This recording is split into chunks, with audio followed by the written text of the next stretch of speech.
ہمیں بچپن میں نہیں بلکہ جب نئی جوانی شروع ہوتی ہے تو ایک بیماری آتی ہے اکثر نوجوانوں کو، پمپلز کی.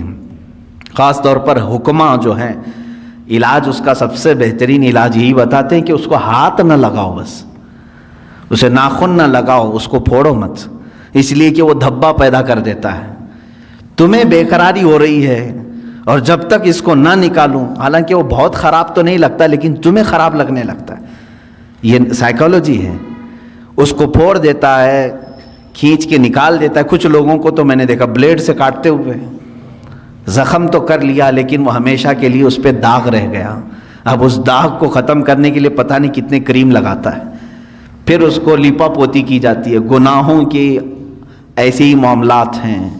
جنہوں نے جوانی میں لطف اٹھائے، لذتیں اٹھائی، اپنے ہاتھوں سے گناہ کیے، اپنے شرمگاہ سے گناہ کیے، اپنی آنکھوں سے گناہ کیے، اپنے زبان سے کیے، چند دنوں کے بعد یہ گناہوں کے دھبے اس طرح سے ہوتے ہیں کہ اللہ رب العزت کی نظر رحمت اس کی طرف نہیں ہوتی ہے، اس کی دعائیں بار اجابت سے نہیں ٹکراتی. یہ تمام معاملات اس کے اپنے کیے ہوئے ہوتے ہیں. اسی لیے قرآن کہتا ہے ما اصابکم من مصیبت فبما کسبت ایدیکم، جو کچھ بھی مصیبتیں تم پر آتی ہیں یہ تمہارے اپنے ہاتھوں کی کمائی ہے، تم نے اپنے ہاتھوں سے کیا ہے. عزیزان گرامی وقار، اب قلب کے سکون کے لیے تھوڑا سٹرگل تو کرنا ہوگا، تھوڑا سٹرگل کرنا ہوگا. اولیاء کاملین نے جو مقامات حاصل کیے، آپ کرامات تو ان کے سنتے بھی ہیں، بیان بھی کرتے ہیں، کیا پہنچے ہوئے ولی تھے، لیکن کبھی سوچا آپ نے وہ پہنچے کس طرح سے تھے؟ ان کی ٹھوکروں میں مردوں کا زندہ کرنا اللہ نے رکھ دیا. ان کو طاقت و قوت اتنی عطا کی کہ اللہ رب العزت نے ان کے لیے پوری کائنات کشادہ کر دی کہ میرے بندے تو جہاں چاہے جس طرح چاہے زندگی گزار، جو تجھے چاہے وہ حاصل کر لے. یہ کب ہوتا ہے ان کا مقام؟ میرے عزیزوں، وہ یوں ہی نہیں حاصل کرتے، اپنے آپ کو اللہ کی بارگاہ میں فنا کر دیتے ہیں. اسی لیے شاعر نے کہا ہے مٹا دو اپنی ہستی کو اگر کچھ مرتبہ چاہو، مٹا دو اپنی ہستی کو اگر کچھ مرتبہ چاہو، کہ دانا خاک میں مل کر گلے گلزار بنتا ہے. بیج کو کیچڑ میں بونا پڑتا ہے تب جا کر کے پھول اگتے ہیں. تم اگر یہ سوچتے ہو کہ میں سارے مرغن غذائیں کھاؤں، بہترین چکن مٹن اور سارے گھی مرغن سب چیزیں کھا کر کے میرے دل کو ذکر کی لذتیں ملیں، مشکل ہے، ایسا مشکل ہے. یہ راستہ تھوڑا سا کٹھن ہے. میں تصوف کے راستے پر آپ کو کہہ رہا ہوں، کچھ چیزوں کو روکنا ہوگا، صبر کے راستے پر آنا پڑے گا. سرکار غوث پاک رضی اللہ تعالیٰ عنہ کی بارگاہ میں ایک بوڑھی خاتون آئی، اپنے بیٹے کو چھوڑ گئی، کہا اس کو اچھا بنائیے، آپ اس کو اچھا بنائیے، اس پر اتنی نظر کیجئے کہ یہ آپ جیسا بن جائے. کہا ٹھیک ہے، اس کو چھوڑ جاؤ. خانقاہ میں رہنے لگا. چند دنوں کے بعد وہ خاتون آئی، دیکھا سرکار غوث پاک رضی اللہ تعالیٰ عنہ گوشت اور روٹی کھا رہے تھے اور اس بچے کو سوکھی ہوئی روٹی دے کر کونے میں بٹھائے تھے. وہ پانی میں بھگو کر نرم کر کے کھا رہا تھا، اس کے گلے میں چبھ رہی تھی روٹیاں. ماں تھی، دیکھ کر کے گھبرائی اور کہا شیخ عبد القادر جیلانی رضی اللہ تعالیٰ عنہ سے، آپ تو بڑا اس کے ساتھ بے انصافی کا معاملہ کر رہے ہیں، نا انصافی کا معاملہ کر رہے ہیں. خود تو آپ گوشت اور روٹی کھا رہے ہیں اور میرے بچے کو سوکھی روٹی جو حلق سے اتر نہیں رہی.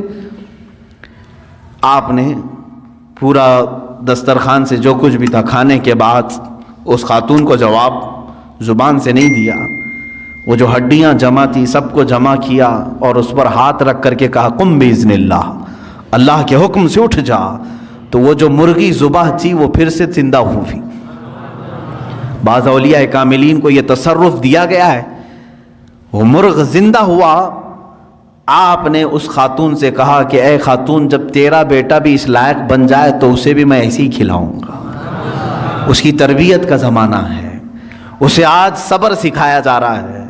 میرے عزیزو، آج یہ میرے لیے بھی نصیحت ہے، آپ کے لیے بھی نصیحت ہے. ہم اچھے کھانے کھاتے ہیں لیکن ہفتے میں ایک مرتبہ اپنی زندگی میں ایسا دن بھی رکھو کہ یا تو وہ دن روزے سے ہو جائیں یا تو پھر اس دن فاقہ اس طرح سے کریں کہ جس کو نفس نہ پسند کرتا وہ چیز ہم کھائیں.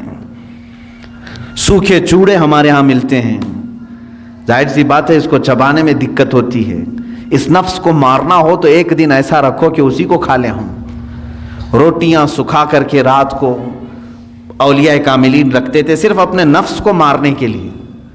جب تک آپ یہ جنگ نہیں کریں گے ذکر کی لذت آپ کو نہیں ملے گی. ہاں آپ اللہ اللہ اللہ اللہ کریں گے, سر ہلے گا, دل کچھ بھی نہیں ہلے گا.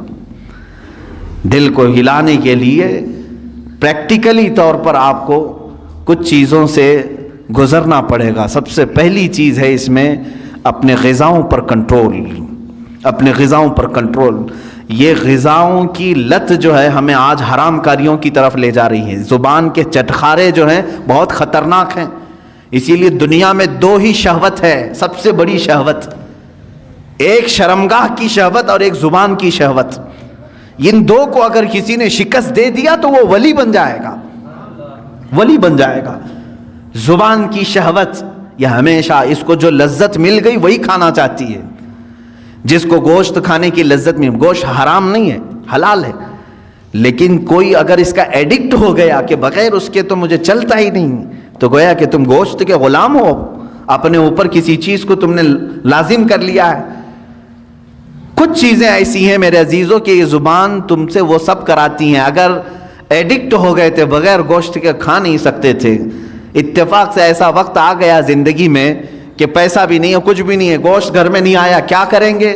زبان دوسری چیز تو نگلتی نہیں, چوری کریں گے.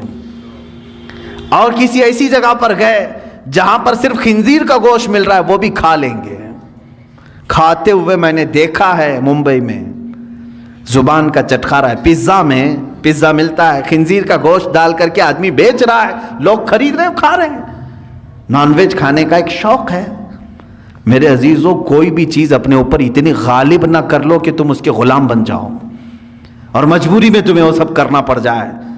ہاں, دنیا سے بقدر ضرورت چیز اٹھاؤ, کسی بھی چیز کو اپنے اوپر حاوی ہونے نہ دو.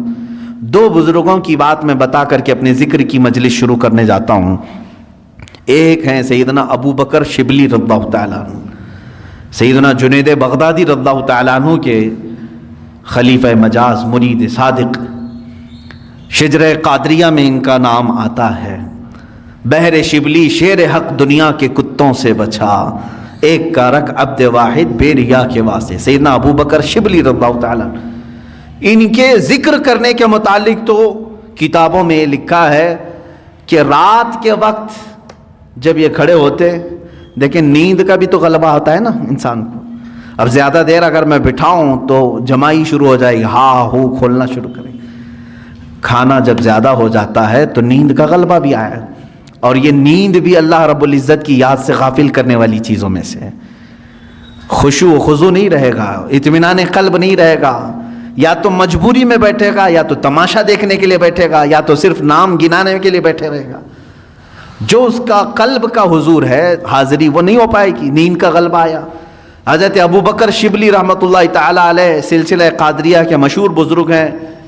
رات کو عبادت کے لیے کھڑے ہوئے, جھپکی آئی, اونگ آتی ہے نا, صرف ایک اونگ آئی, اللہ اکبر. اس کے بعد آپ اتنا روئے, اٹھے اور جا کر کے کیا کرنے لگے معلوم ہے؟ نمک میں سلائیاں پھیر کر اپنی آنکھوں میں لگایا.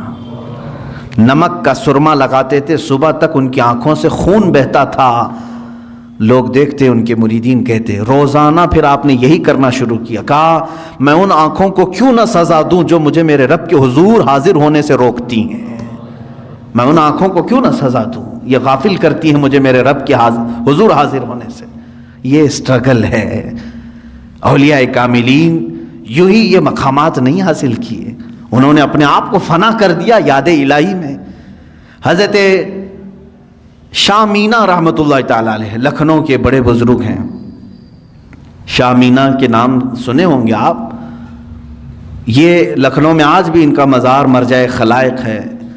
ان کی سیرت میں نے پڑھا, رات کو یہ عبادت کے لیے کھڑے ہوتے اگر ذکر کے لیے تو یوں نہیں, نرم قالین ہے, اے سی لگی ہوئی ہے, پنکھے چل رہے ہیں, ماربل کی دیواریں ہیں, ہم آرام سے بیٹھ کر کے اللہ کا ذکر کریں, آرام سے بیٹھ کر کے ہم تقریریں سنیں. نہیں, حضرت شاہ مینا رحمۃ اللہ تعالیٰ علیہ دیوار پر